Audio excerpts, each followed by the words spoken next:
Thank you.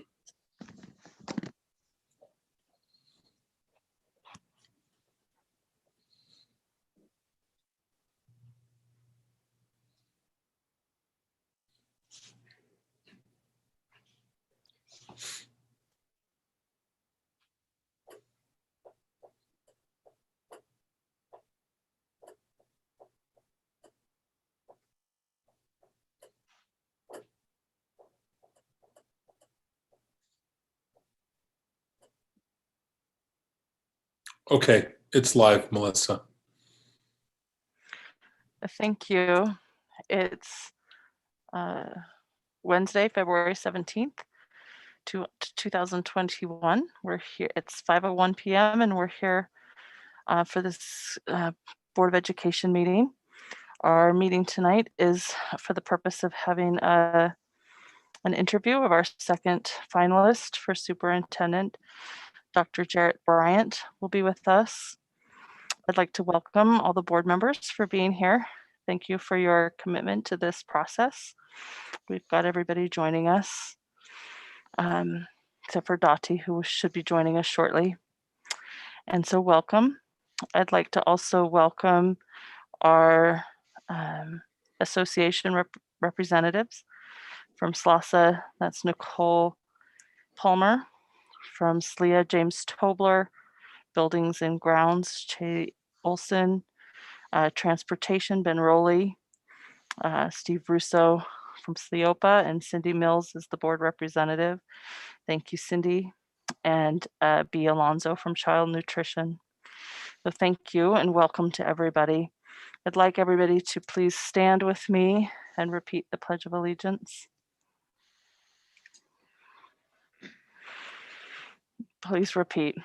I pledge allegiance to the flag of the United States of America and to the republic for which it stands, one nation, under God, indivisible, with liberty and justice for all.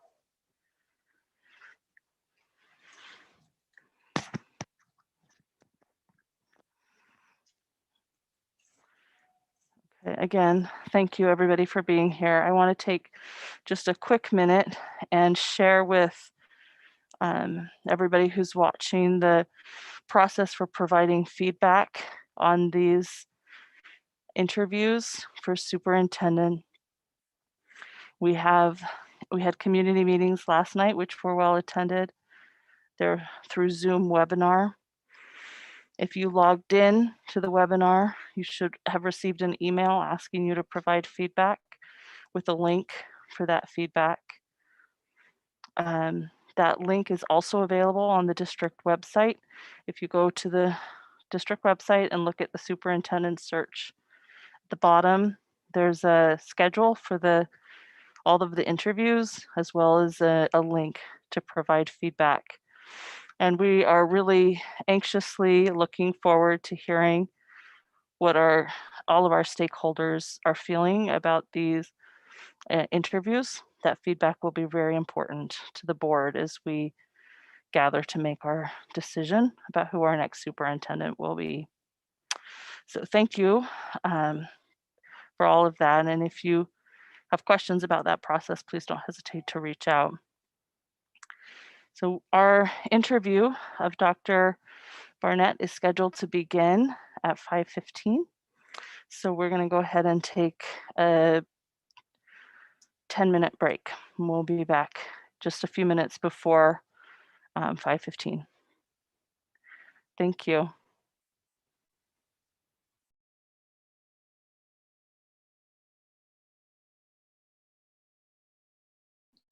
Hey, okay, there we go.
All right, welcome back, everyone.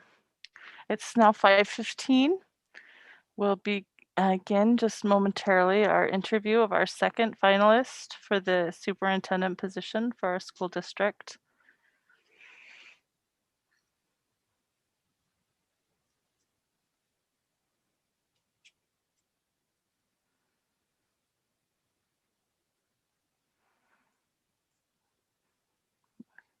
Thank you, everyone, for being here. We'd like to welcome Dr. Jarrett Bryant to this board meeting interview. Thank you for being here. We know you've had a long and busy day and have been able to tour a lot of our schools and visit with a lot of our really great employees in the Salt Lake City School District, and you've got a couple hours in front of you talking to community and parents and the board. We're excited to have you with us. We have questions for you, and about 18 questions for you. The board members will take turns asking those questions. If you want to keep your eye on board member Organista, he'll help you be a timekeeper so that we can get through all of the questions in the hour that we have to visit with you. So thank you again for being with us. And I will ask you the first question. What are your guiding educational principles and beliefs as you lead a diverse district such as the Salt Lake City School District? Could you reference one or two specific examples of those beliefs and guiding principles in action? Sure. So I currently work for the largest school district in Texas, one of the largest districts in the country, and I'm constantly faced with this challenge that I push myself to think, how can we better serve our students?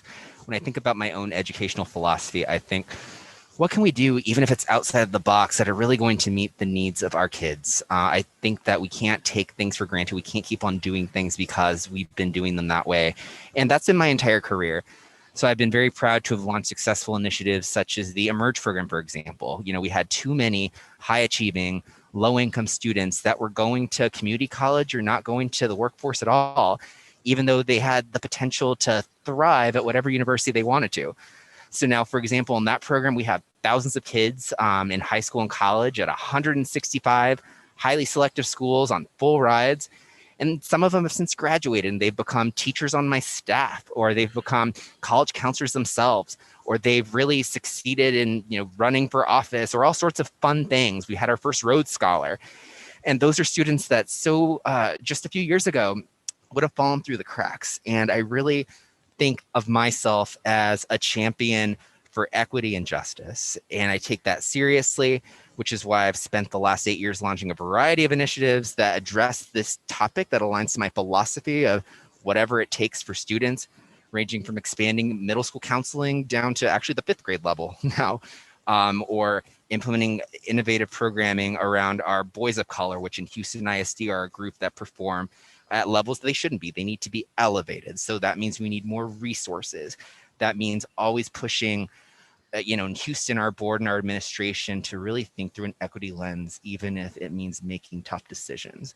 So I'm the guy who can think about the innovative solutions to get us to where we can make tough decisions if it's for the betterment of our kids.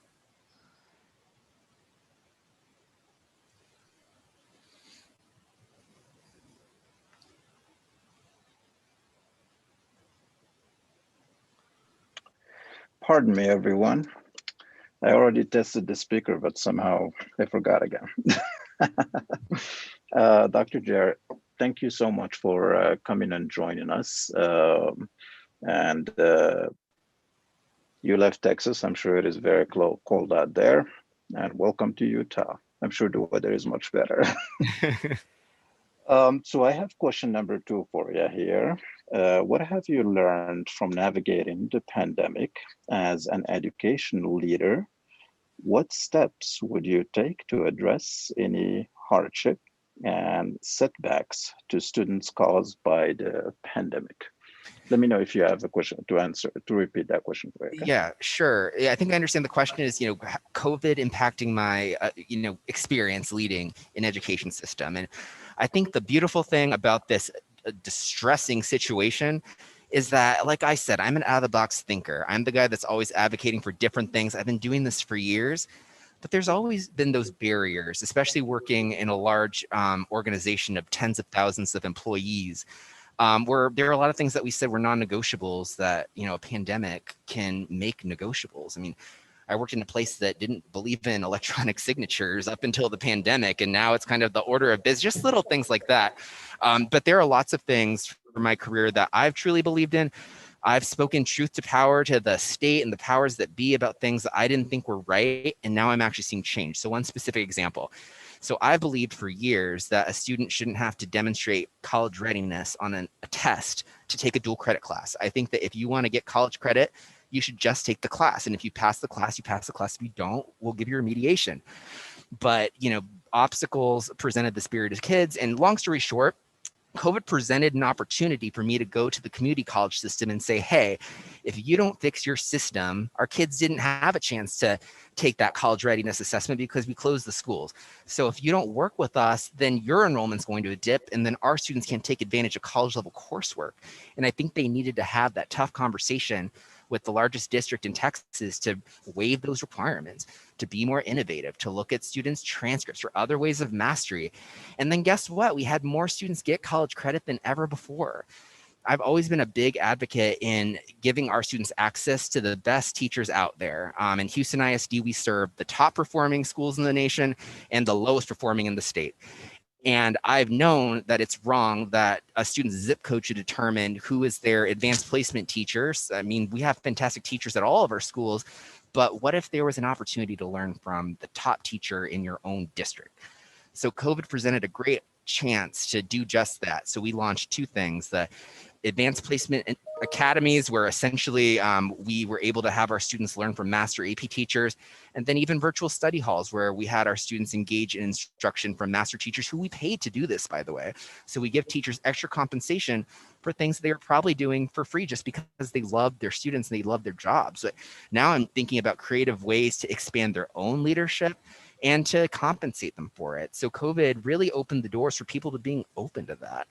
And those are just two examples, but I'll say this, you know, more than ever before, people are listening to, you know, crazy people like me when it comes to talking about, you know, ways that we can do things differently, because I see the world differently. I went to school not that long ago, but long enough ago to be here. And I bring that perspective with me, and I think it's something special.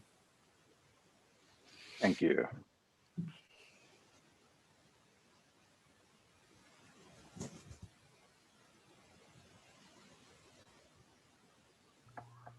Welcome, Dr. Jarrett. With the history of your past employment in mind, please share your plans for your length of commitment as the Salt Lake City Superintendent. Sure. I mean, I want to be here as long as you all will have me. I think to create any sort of effective change, I would hope that, you know, the contract term will be at least 3 years, because the things that I want to do are going to go deep into the organization. So, you know, as we discussed in our earlier conversation, I've been focused a lot on the 12th grade and 11th grade metrics of success. But what I've learned doing this work for a long time at the executive level is you need to start earlier. We need to start investing in our students. So I was really thrilled today when I learned that one of our elementary schools here in Salt Lake is entering the IB candidate phase. I think that's beautiful. And what if we can invest in potentially an IB middle years program if the community wants something like that? And then we could have a K-12 continuum. We did this in Houston. So I oversee 50 IB programs and 20 are in candidacy because we want K-12 IB programs in every quadrant of the city. So I could see something like that being really a beautiful thing that will bring kids to the district, because as I mentioned earlier, that's what we need. We need to make Salt Lake City the premier destination in urban education for students in this area. So we need innovative programming that's going to bring them here. So to answer your question, that means I need time.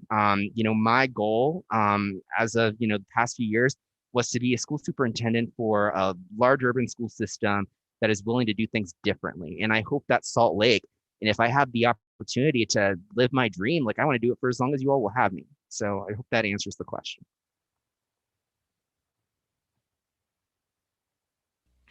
Okay, thank you. Question number 4. How do you see the chain of command operating in a district of this size? I am very excited about the opportunity in Salt Lake because I work for an organization that has almost as many schools as days in the year. So I know this is a very large district by national standards, but I'm actually really excited that I could meet with all of my middle school principals like every week if I wanted to, if there were a need to do that, because the numbers are smaller. Like, I do believe in a chain of command. I do believe that I shouldn't be solving every single issue that comes up at the parent level or student level. But at the same time, there are limitations. I have hundreds of staff working in 80 different campuses across the city of Houston. And sometimes something that I say may trickle down in a way that it doesn't quite capture or characterize what I wanted to say. So I'm really excited to work in a district of this size, I mean in a different way. I love the opportunity to be able to meet with principals regularly, with community members regularly, because at least for me, this seems so much more bite-sized than what I'm used to. I could visit every single school in my first month here if I really wanted to do that. And I think that's a lot harder when you have, almost 300 schools. But here, I mean, this is specifically why I applied for Salt Lake. One of several reasons is because I think this is the right size for me to make an impact. And I think that this atmosphere is ripe for innovation. And that's what I bring to the table. That's my value add. So I think that this size will allow me to really engage in deep conversations with stakeholders to where we're doing the right things. We're not just creating an initiative because it's flashy and glamorous. We're doing this because this is what the community wants. And I can be the person to say, well, this is how we can get there. Thank you, Dr. Bryant. Welcome to Salt Lake. I have question number 5 for you. How would you organize the district regarding curriculum in a way that maximizes student performance and potential? Do you anticipate making any changes in our organizational structure? I don't anticipate making any changes right away. I think that would be premature. And I think that that would not be valuing what we've committed to in Salt Lake in terms of a shared decision-making process. So I want to honor that, which means that I need to do my homework and I need to talk with principals. I need to talk with this board. I need to talk with the community. And I need to really understand what's working and what's not, even from the student level. Like, I want to talk to our student leaders like Dati and some of the other people that I spoke with earlier today and see what they think is happening, in their classrooms. What can we do better? What can we do differently? And then from there, really think about ways that we could potentially reorganize. Every superintendent sometimes may have like a pet project or something like that they want to bring. I don't really have that. I've done a lot of really cool things in Houston, but some of those may not, be what we want to prioritize, right? I want to make sure that every initiative that I launch is aligned to our board goals that will be set. And then I can figure out this how, and that how might look different in Salt Lake than it did in Houston. But, as I've shared before, so one time I noticed that the private school next door to Houston had like 6 times the number of national merit scholars. And I was able to take some input, put some strategies in place to triple our numbers in 1 year. So there are certain experiences that I know right off the bat, we can have some easy wins in Salt Lake. But I wouldn't do that without consulting the folks in this room and our principals. And again, this is the perfect size for me to really gather the feedback that I need to where it's going to be digestible and it's going to be authentic to the way that Utah is led, because we have great leaders who also have great ideas. I'm just one guy. And I'm just driving the plane towards educational success, but I have some very fantastic people on the plane with me.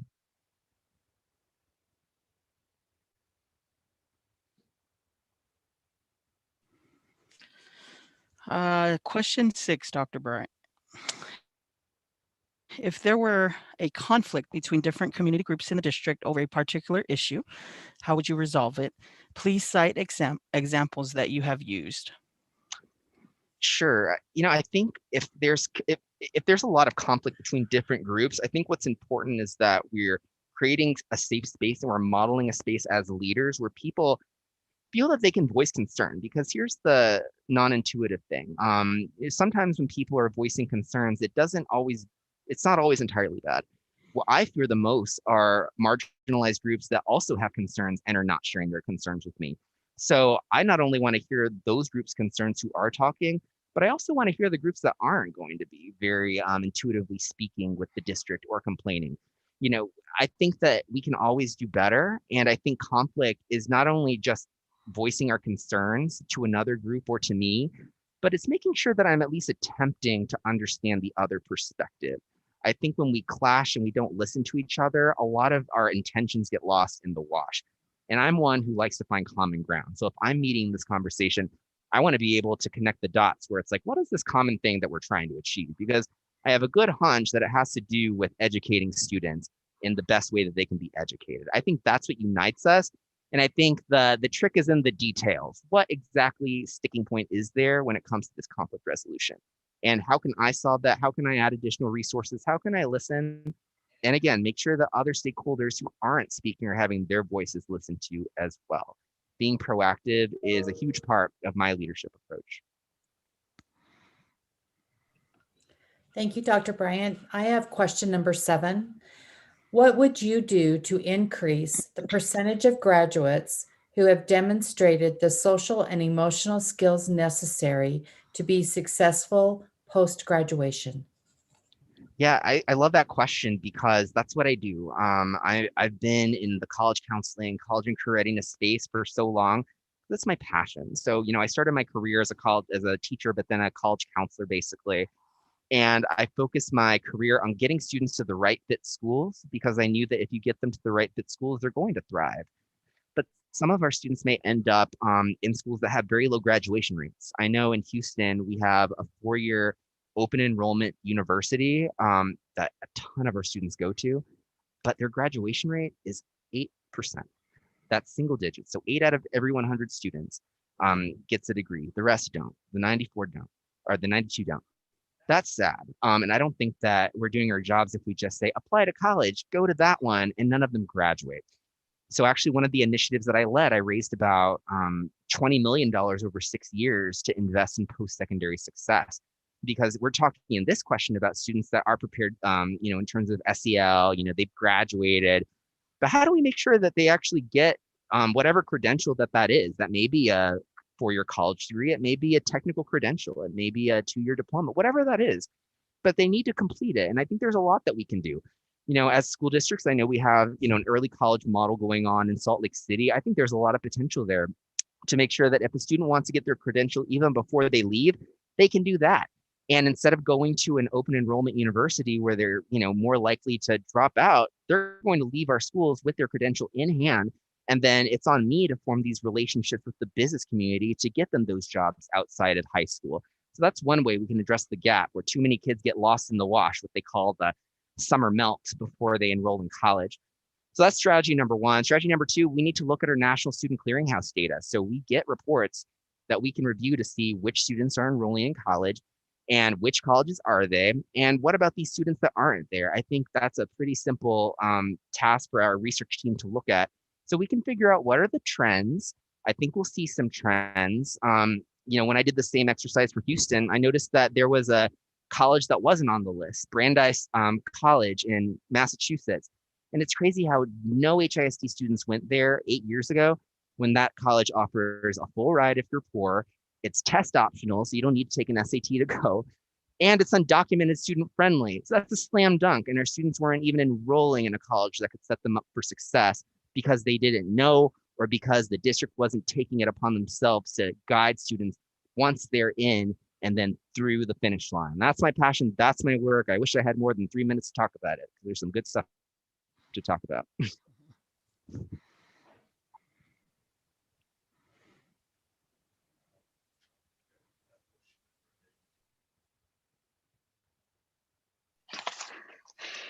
Dr. Jer, I have question number 8 for you. Give us 1 or 2 specific ideas of how you would measure your own effectiveness as a superintendent and how the board should evaluate your work. Sure. I mean, I think that's going to go into our initial conversation. So one of my first actions as superintendent will be to really advocate for multiple retreats, at least one in my first 30 days, to really talk about what are our goals as an organization, because I'm one player in this, but ultimately my success is going to be derived from what we as a board set as our organizational goals. And I would hope that this is a group that will value my perspective as a practitioner, what those goals should probably be around. Like, are they measurable? Are they things that we can hold specific people accountable to so we can actually make it happen?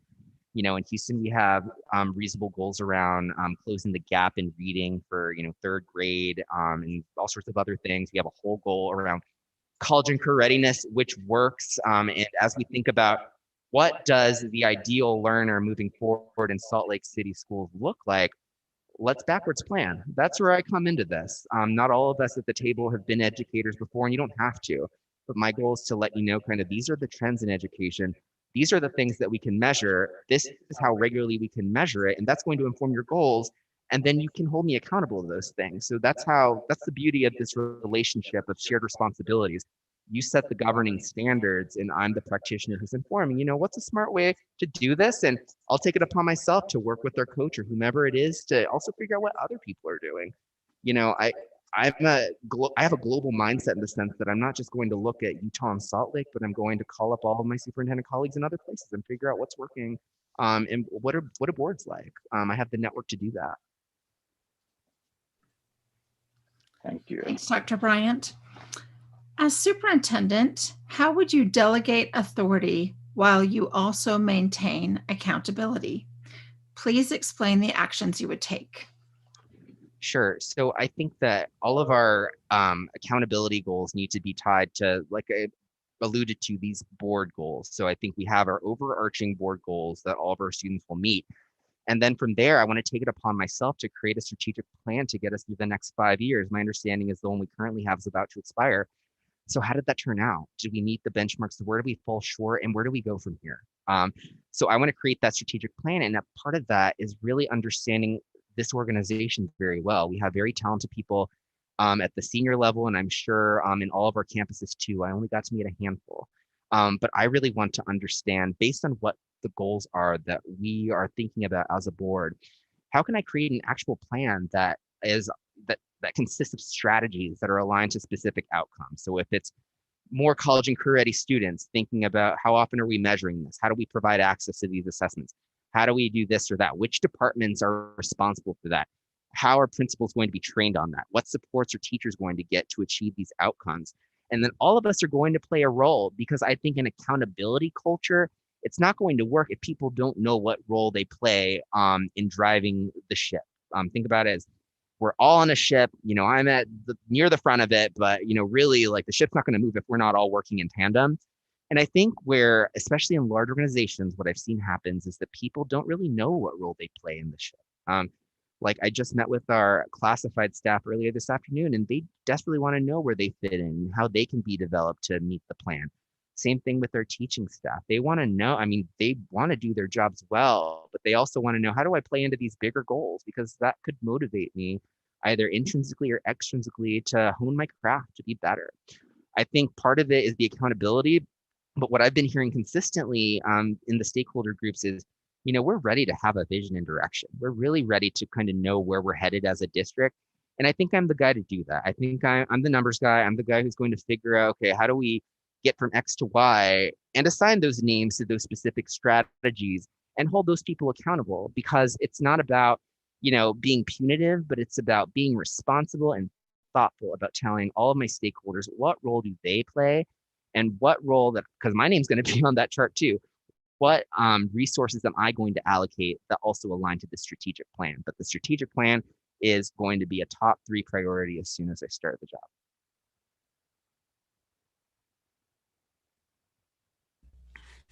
So I have question number 10.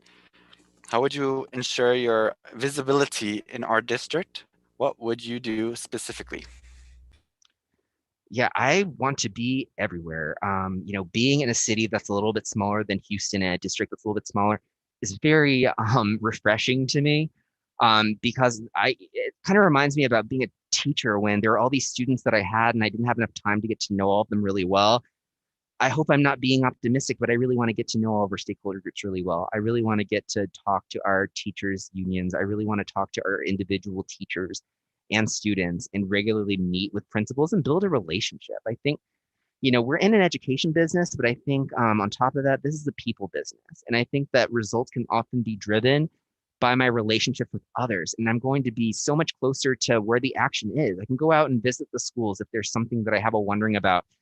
And I'm excited to do that and to get to know individual teachers by names, but also make sure that the students know my name. In Houston, one of my favorite activities is running our student association. So we have, a member from each different high school that represents student voice for the district, and they advise us on things like, gun safety or bullying or whatever that is, and I get to listen to their input and incorporate it into my own decision making. I think that's a wonderful thing, and I want to continue to do that. And I want to go to the baseball games. Or do we play baseball in Utah? Well, we play football. I'll go to the football games. I don't know what we play with all the snow going on. Here we don't have a ski team, but I want to learn how to ski too. If somebody will teach me, there might be a kid out there who can teach. Because I really do want to build that personal touch, because some of these kiddos are going to be here, for a long time. And I want those students to graduate and know, yeah, I remember Dr. Bryan, met him 6 years ago, and he's been a huge advocate for me, and I'll be there at graduation cheering them on. That's the leader that I want to be. But on top of that, I think about the superintendency as an internal role, but also an external function too. And I take that very seriously. I think there's a lot of untapped potential in this seat as being the one that could be an external face for education in Utah. I think that it's not acceptable that we're consistently underfunded by the state in terms of what we get per pupil compared to all of our peers in the country. I don't think that it's right when certain states, not necessarily Utah, but other states say, well, unless you do this modality, we're going to strip funding. We're going to do this. Our legislative priorities make all of our jobs harder sometimes. And, for better or for worse, I'm the millennial superintendent. Like, I'm the person who's going to be on the Twitter and all the places, and to really be a champion for what we think is right. And I think that I could really lead the charge and galvanize my peers in other districts in Utah to also be a presence for them too. Because if, Salt Lake City is not advocating for things from the city or from the state or whatever that is, we're always going to be behind the ball. What if we were actually the ones lobbying for strategic action at the legislative level? That's my skill set. I can walk into the Capitol and, talk that talk. I can talk the talk to the foundations and the business community, because that's what I do. That's just like the cosmopolitan mindset or the metropolitan mindset that I bring to the table. And I think that that's something where in a city like Salt Lake, we have all the resources. Maybe we just haven't had somebody that really sees like the long-term return on investment if I start having a bigger presence at the state level too. Thank you, Dr. Bryant. I have question number 11. As superintendent, how would you model best practices in equity and anti-racism work in education? How would you address institutional barriers for students and staff as it relates to equity issues? Sure. I think part of this will be a couple things. So one, I really want to make sure that everybody in this room and on the staff are using the same equity term. I think a lot of us think back to this little cartoon image with the kids standing on blocks watching the baseball game. I think that's a good way to start the conversation, right? But I think the harder conversation is, what's the baseball game?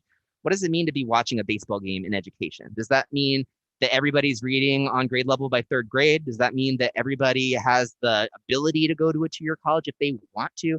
Does that mean that we graduate from high school, in a well-paying job or college, whatever that is? I think we need to have real conversations about what does watching the baseball game mean?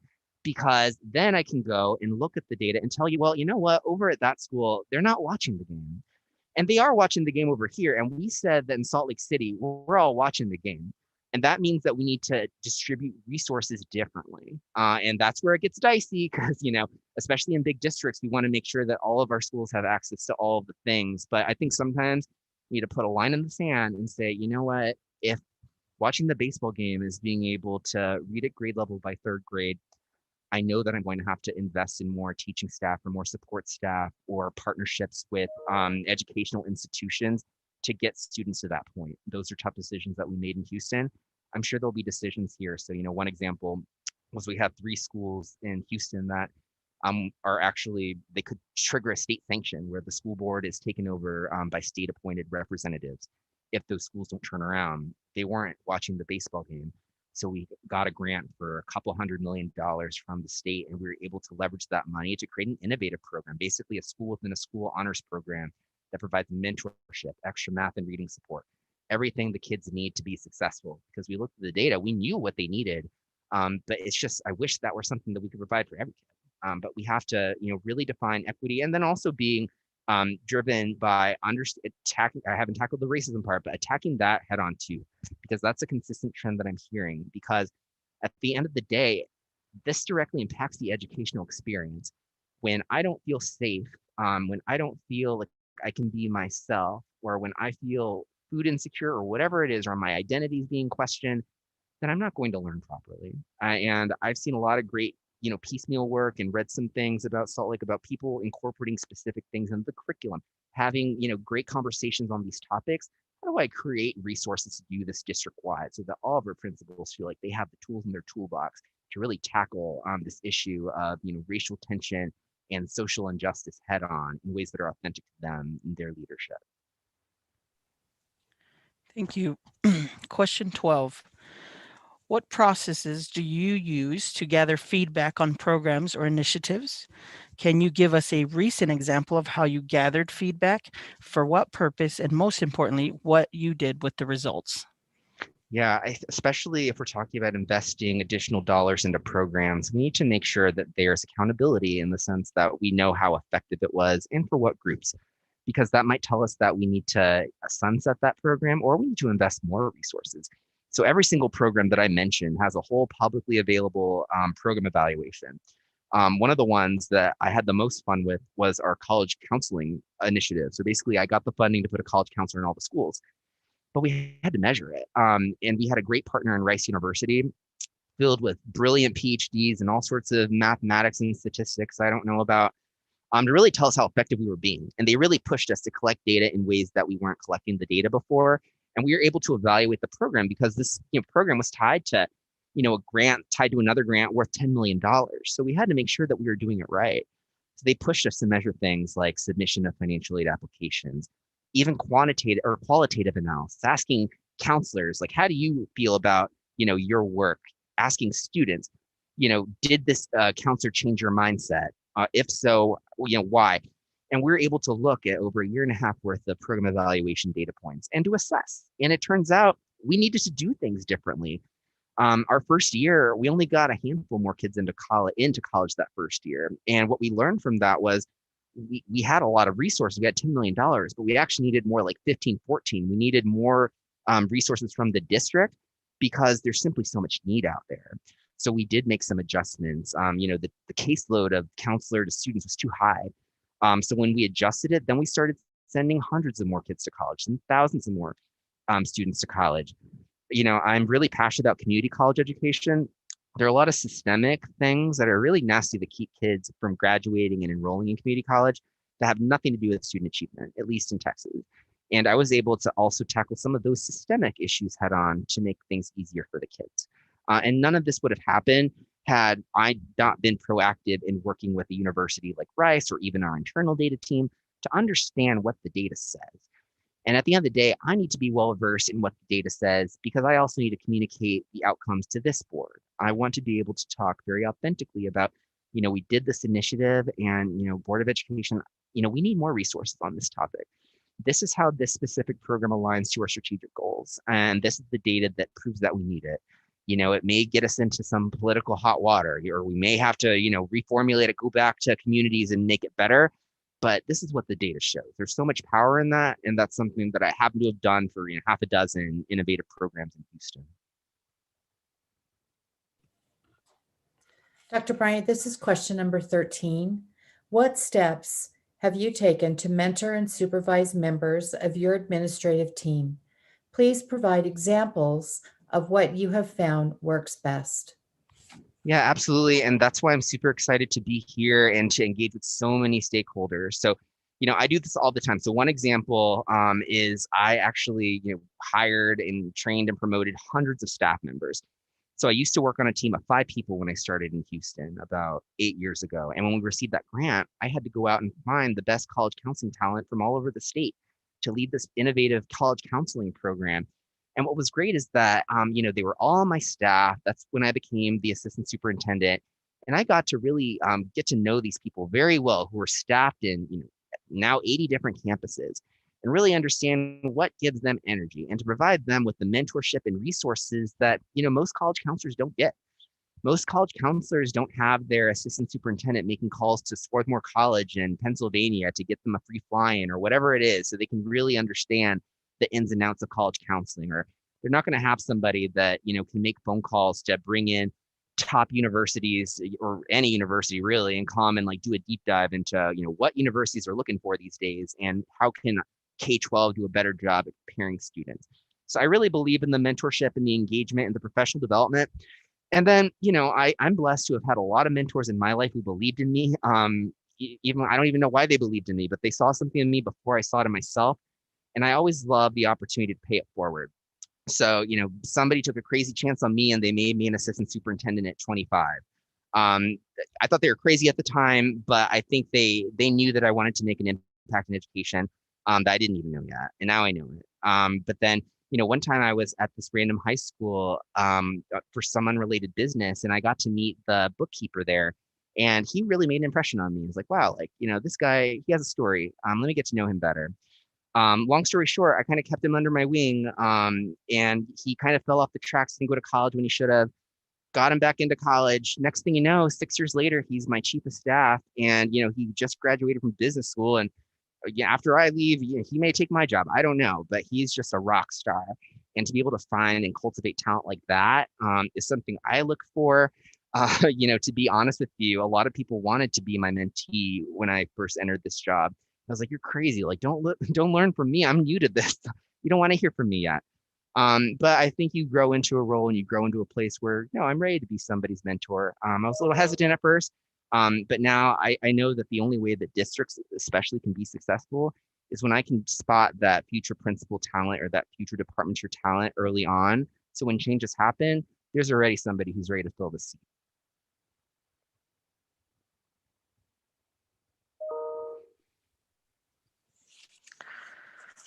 All right, next question.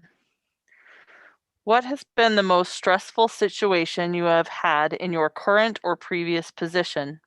How do you handle personally stressful situations? Yeah. So to answer the second question, I actually handle stress surprisingly well. You can't rattle me. There's nothing you can say that's going to really hold me back. For better or for worse, I'm an only child, and I have that only child mindset where it's like, if I believe in something, it's going to happen. If I want to make sure that all of our kids have a college counselor, I'm going to make sure that it happens. I don't operate with a deficit mindset. I don't let a bottom line on a budget document hold me back from dreaming big for Salt Lake. It never worked that way in Houston. It's not going to work that way in Salt Lake. It's who do I need to talk to?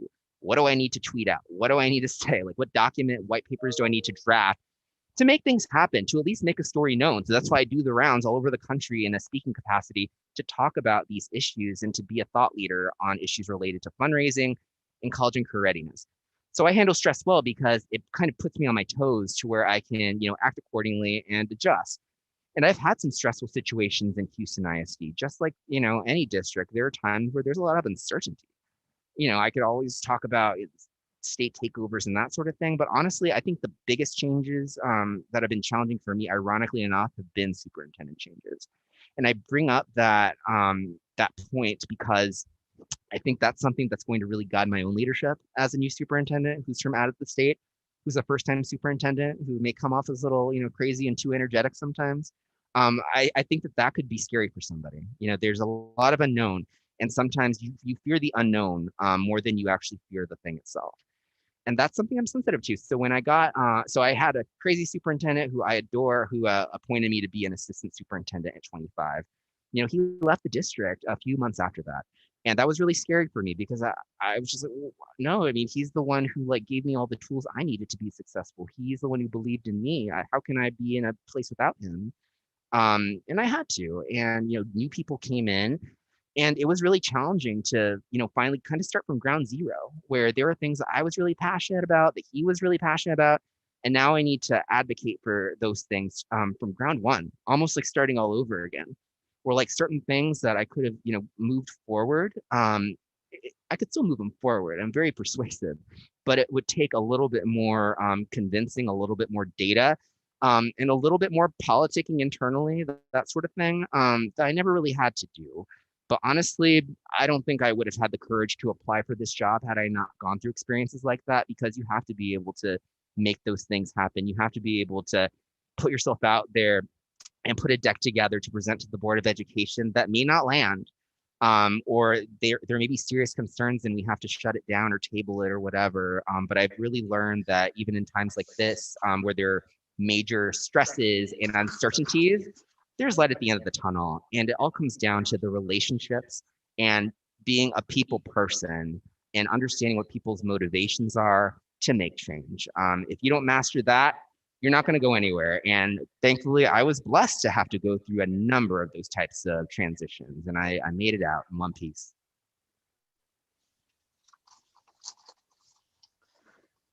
All right, Dr. Jarrett, we're almost there, you know. Question number 15.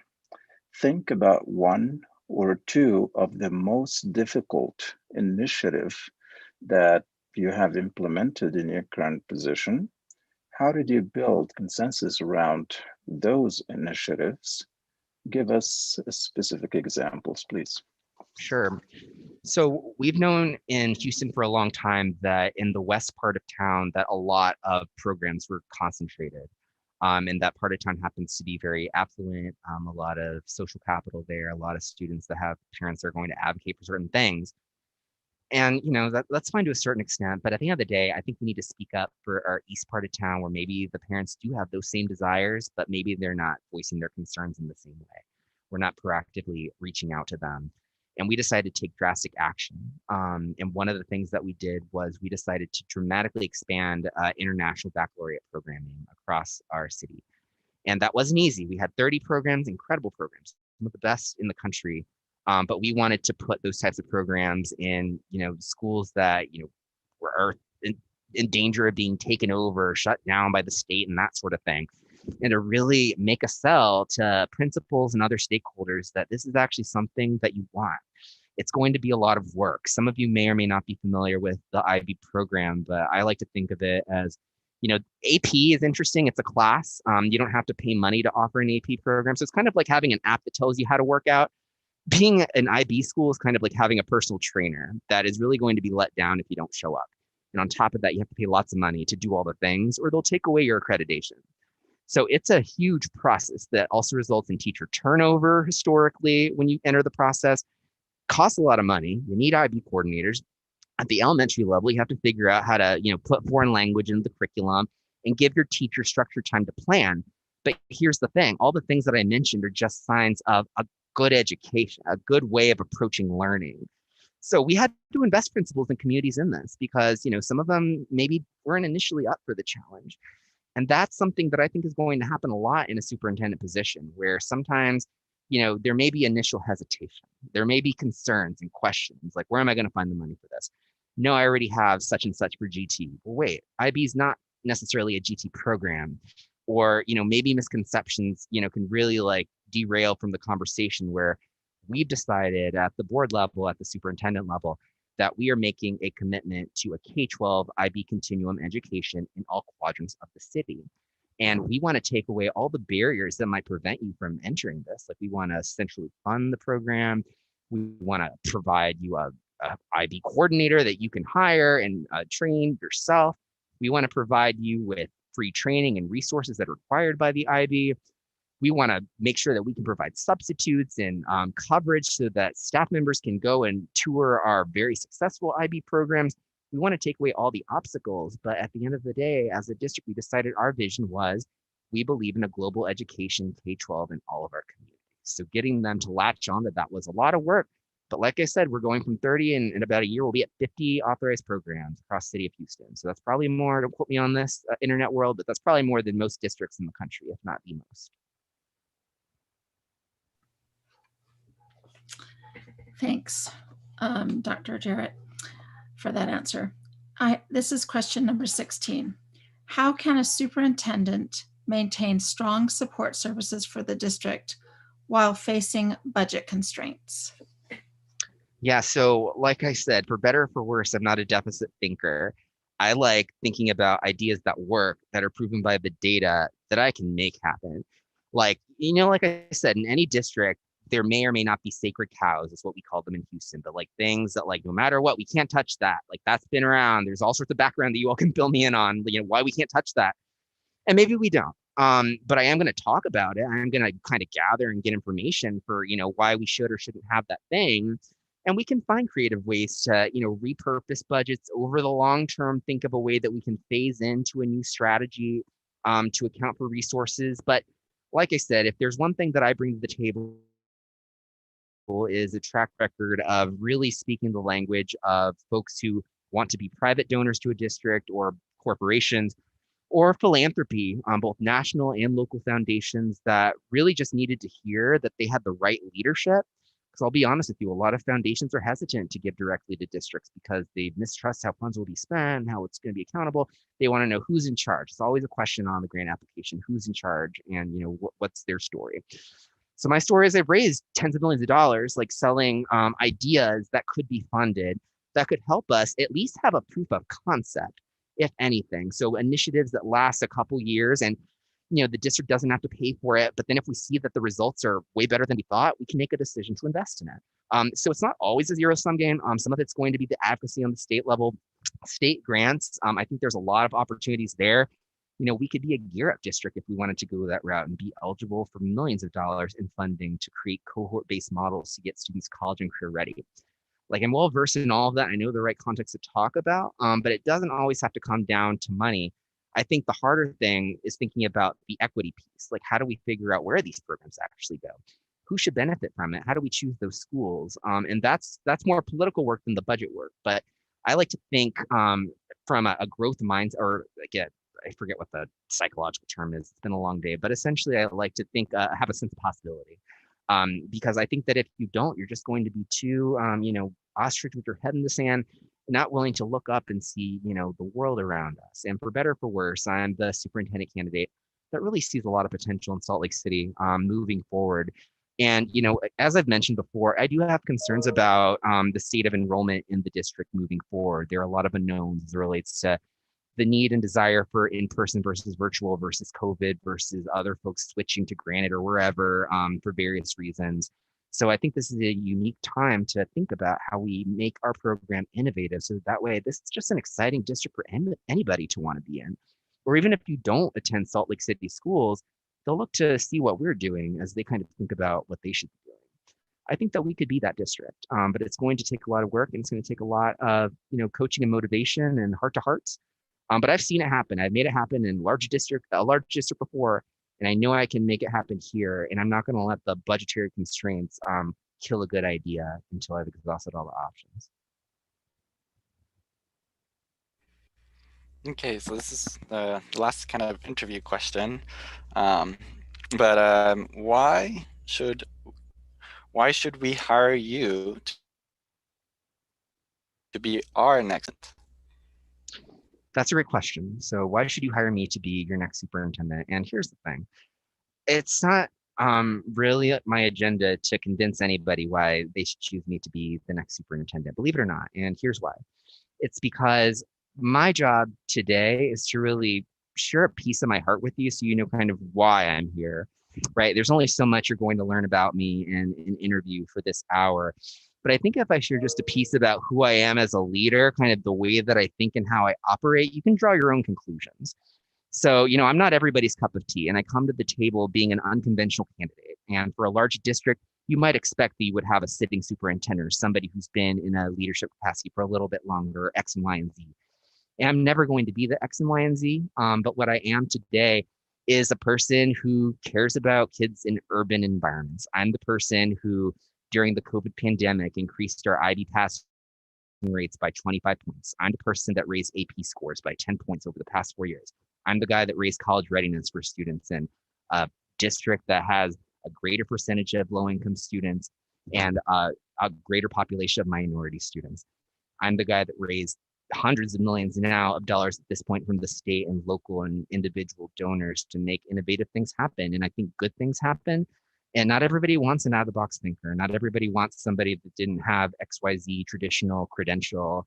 But I am who I am, and I know who I am, and I want to share with you as much as I can. That's why I'm going all over the place, because I need you to have all the information that you need, because it's not so much why should I be your superintendent? It's that I want a board that really wants me to be their superintendent, and I don't want to hide anything. I'm talking to you today just like I would if we were in a board meeting or if we were having a one-on-one conversation. What you see is what you get. And that's not always the case for all superintendent candidates. So I just want to share a piece of my heart. And if it works, it works. I'm happy where I'm at, but I wouldn't be applying for this job if I didn't think I could do a really good job for Salt Lake. And if I couldn't help us get one step closer to being that urban district that other people look to, that other state legislators want to support, that foundations want to support, that people want to make phone calls to you all being like, what's going on in Salt Lake and how can we do this in our district? I was able to do that in Houston, and I'm the guy who thinks that I can do that here. And I hope you think about some of the things that I said. And if I'm your guy, I know it's going to be because you want somebody who's exactly like the person that I am, who I've shared today.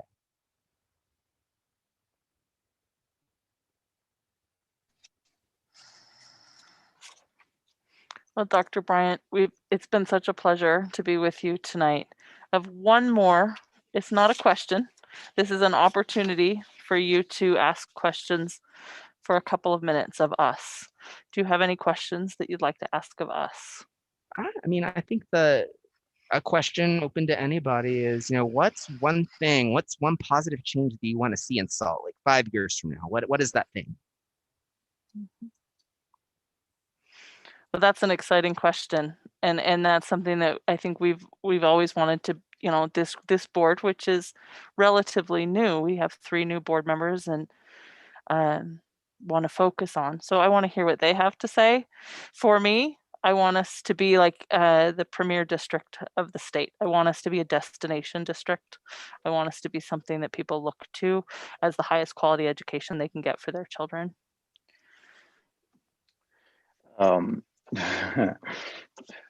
So I am new to the district out here.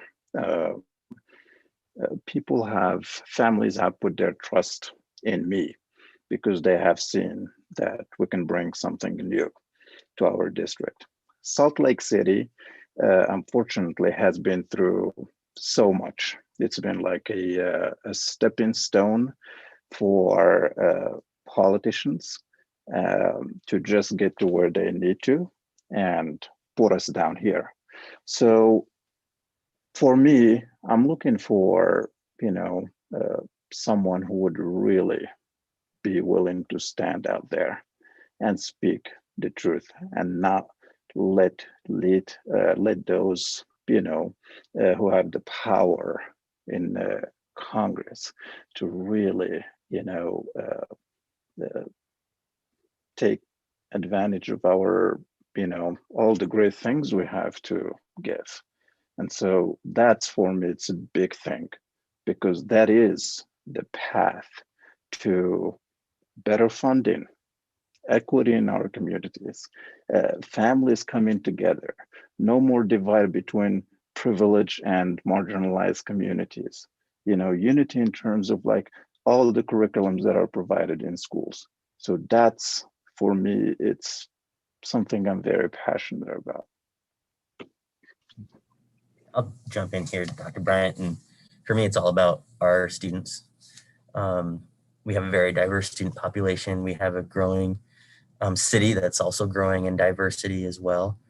And we need to lay the foundation, not only in a city perspective, but also in our school district perspective, to make sure that academics, that college and career are important.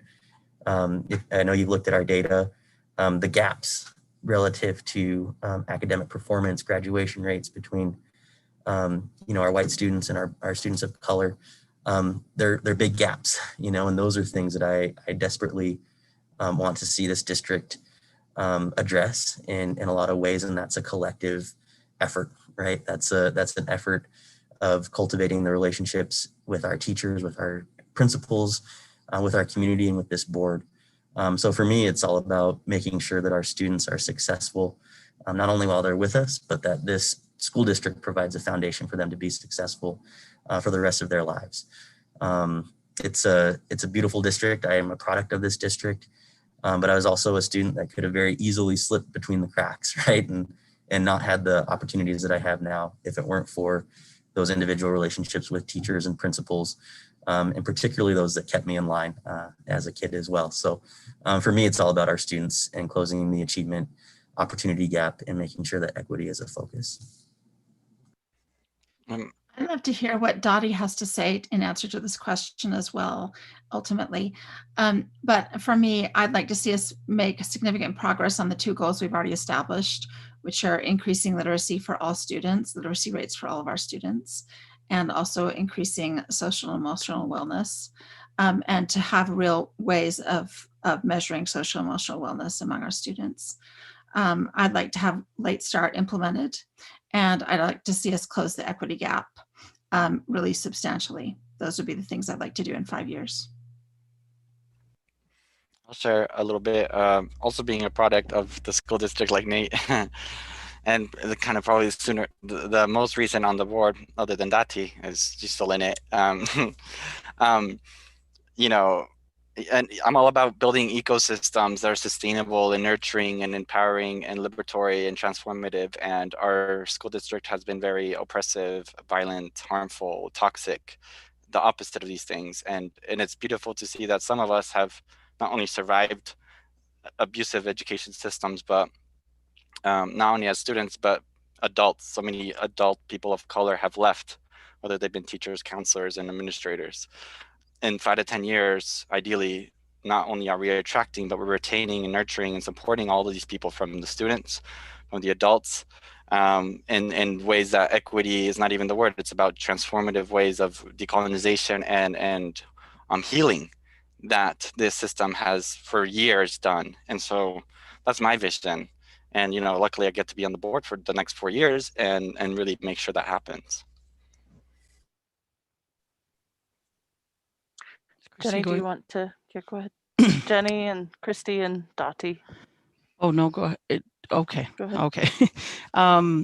Yeah, so Dr. Bryant, I'm very appreciative. I've been hearing innovation all night from you, and I reckon that Salt Lake City School District was once a district that everybody looked up to, a standard that they kind of set the standard for, you know, the state of Utah at one point in time.